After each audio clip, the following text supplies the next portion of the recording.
Hello everyone, this is vickieverlie. Thank you so much for joining me for your monthly tarot scopes. These monthly mini readings offer a glimpse into what it's really like to have a personal consultation with me. A private reading is much more personal and in-depth. I psychically tune into your energy and get visions and impressions that are specific only to you. If you would like to order a personal reading from me, or check out some of the other products and services that I offer, you can do so by checking out the link below. And now, without further ado, on to the reading. Aries.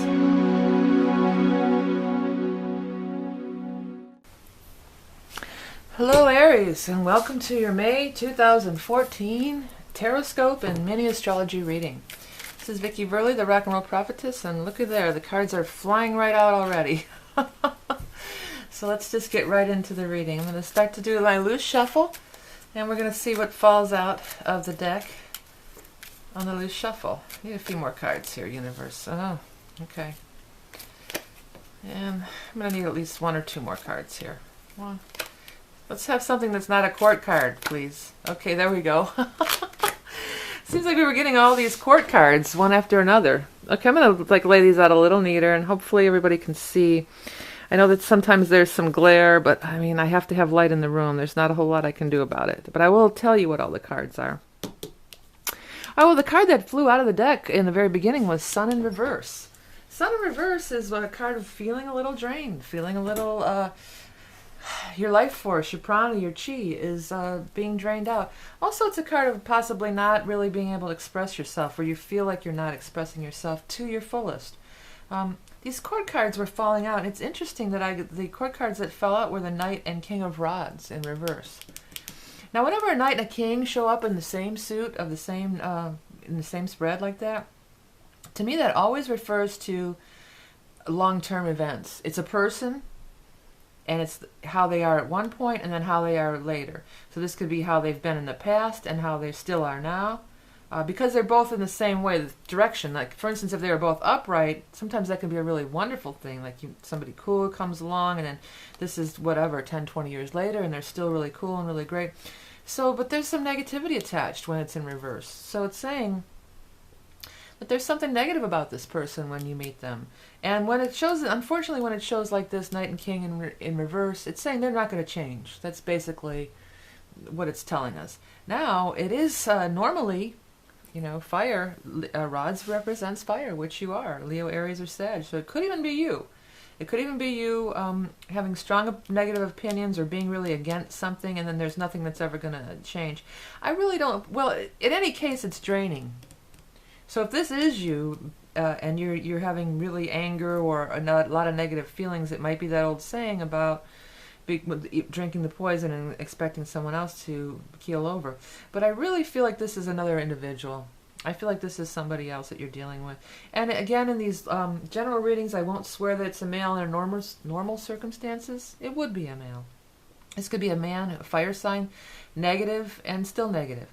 If this is like an old flame, or somebody you knew, and maybe you knew them when they were younger, and now they've shown up again, and it's saying, if that's the case, it's saying that they've not really changed at all, that there's not been any change around them.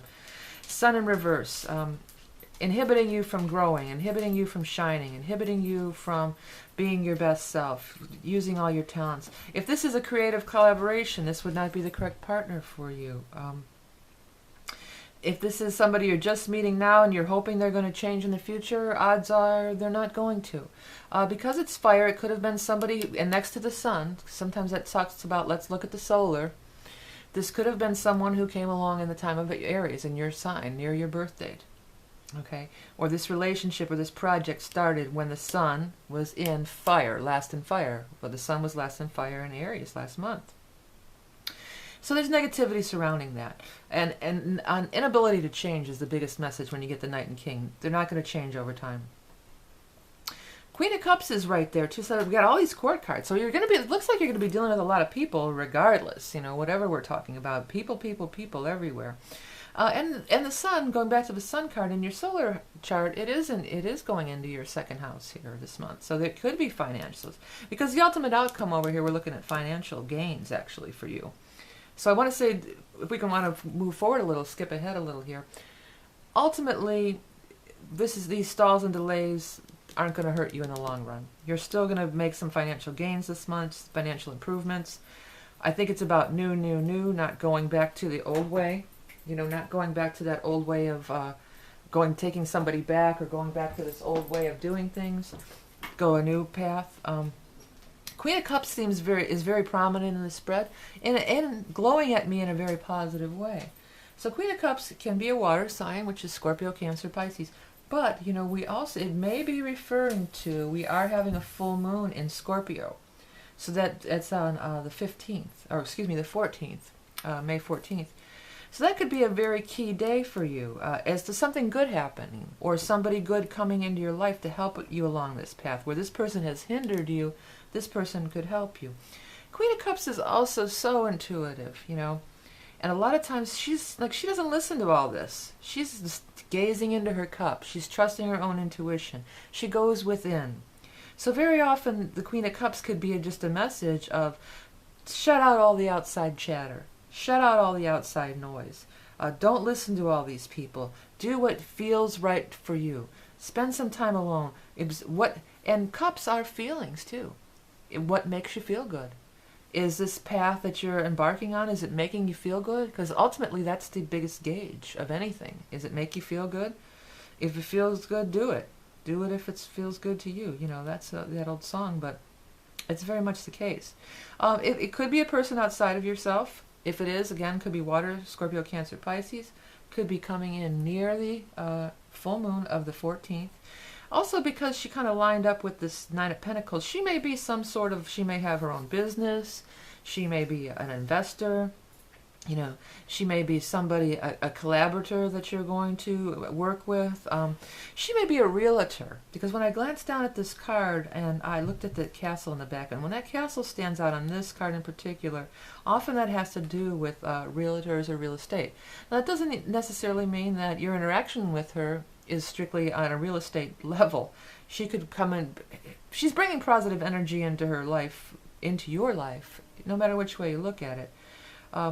The fact that her vocation is maybe in real estate, or maybe she owns real estate, that doesn't always mean that that's how you're interacting with her.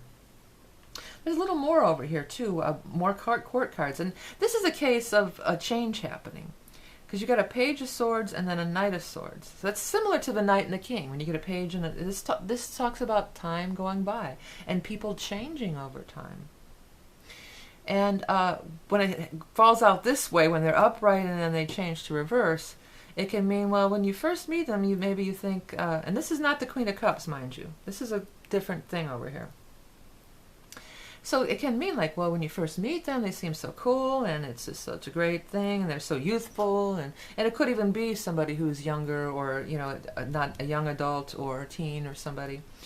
But then they kind of change on you, you know. They don't stay in that place. That it turns out when it's in reverse, it says they start out seeming nice, but then it changes to not so nice. I mean, that's just a real elementary way of looking at it, but it could be almost too like, oh, because the Page of Swords also, he brings the news. He's the air. He's the messenger of the air. He's very much Gemini, and we are going to move into Gemini this month, and we are going to have a new moon in Gemini this month. So it could be like, oh, he's presenting this idea, somebody's presenting an idea, and it sounds so great, and it looks good on paper, because, you know, that's the messenger, or look, the contract sounds good, and oh, it sounds good, but then when it comes time to actually implement it, there's been things changed, or it's not what it really seemed to be. So I really want to feel real strong about signing papers, looking at contracts, and things like this regarding this card. That's really what I'm very strongly leaning to. It may or may not have to do with children or youth. I do see financial gains. I think the main message here is, again, to just listen to your own heart. Follow your own intuition. Do what feels best. Follow what feels best, not what necessarily seems like the best thing in the outside world. Okay, so let's go ahead and take a look at this wheel for this month. We do have some action happening here. The first thing, as I said before, is a full moon in the 8th house. It is occurring for you. Am I correct here? Yes, 8th house.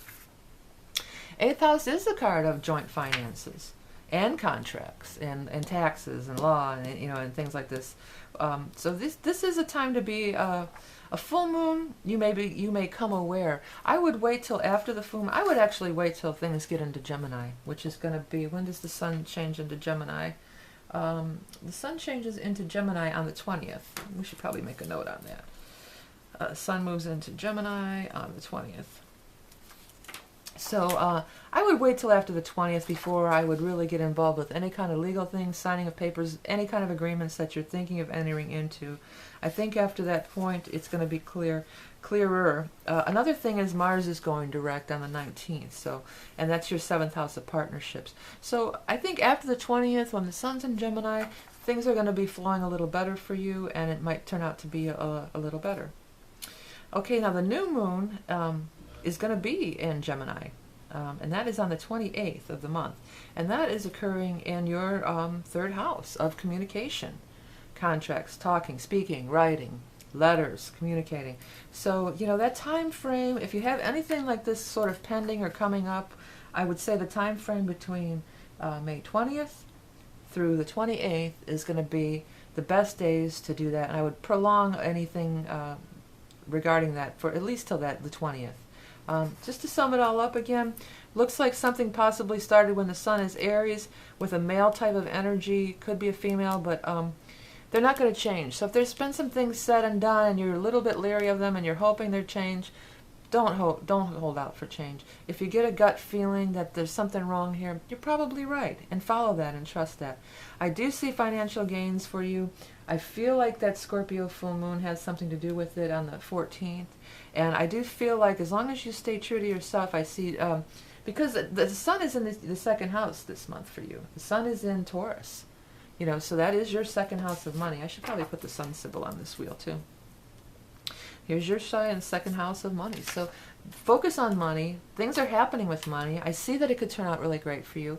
Just be a little cautious of some of the people you're dealing with and be true to yourself. That's the biggest message for this month, Aries.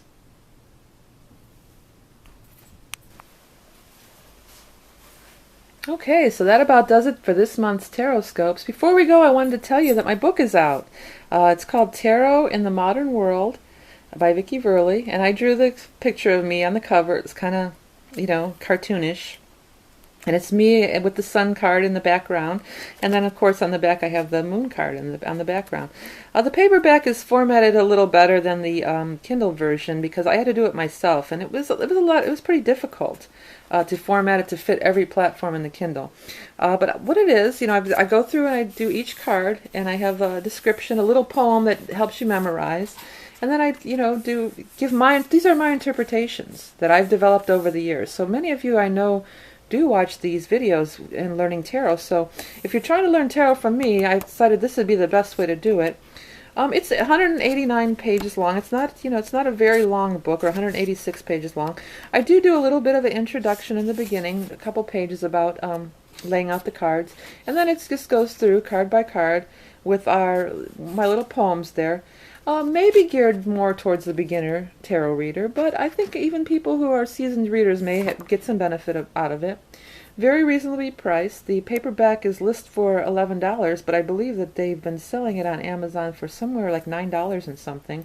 And then the Kindle is $4.99. Again, the Kindle, there may be some issues depending on the device with the formatting, but the paperback's cool. It's definitely all, worked out really nice with the, and you have the images, and then you have the the poem and I give upright position and reverse, and I also do a little bit about relating it to other cards. So if it shows up with other cards, what that meaning may be. And I'm pretty proud of it, and it's pretty cool. It's lighthearted, and it's not really in depth or really deep. It's kind of lighthearted, but it's easy. It's like it's like me, like I speak in meat and potatoes, and this is the kind of interpretations that I have here. So if you wanted to learn tarot and you want to pick it up, it's available at Amazon.com, and I will have the link below. I want to thank everybody for donating. The donations have really picked up, and that really makes it worthwhile for me to continue on doing these free readings, and I really do appreciate each and every one of the donations that I get and people coming to me for readings. I really do appreciate you. Thank you for watching my videos and sharing and commenting and liking. This is Vickie Verlie. Remember that you are love and beauty incarnate, and I'll speak to you soon.